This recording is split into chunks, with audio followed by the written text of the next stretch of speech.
समस्त साहित्य मनन और कवि प्राण को मोर आंतरिक प्रणाम शुभ अभिनंदन।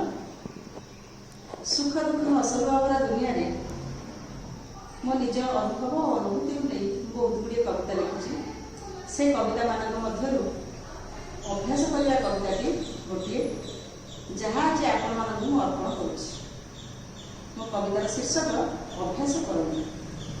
शुणिबा अभ्यास बहुत करंतु, शुणिबा अभ्यास बहुत करंतु।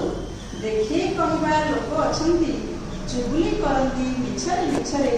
गोड़ टाणिबाकू चाहि बसंती, गोड़ टाणिबाकू चाहि बसंती। सदा हसिबार अभ्यास करंतु, सदा हसिबार अभ्यास करंतु। कंदाइबा लोक बहुत एठी, जीवन को तुम लुहरे भसई।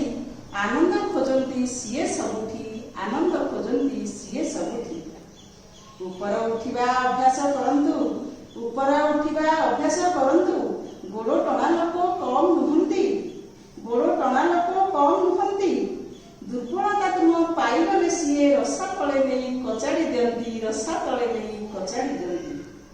प्रोत्साहित हेबा अभ्यास करंतु, प्रोत्साहित हेबा अभ्यास करंतु। हतोत्साहित जे तुमको करी।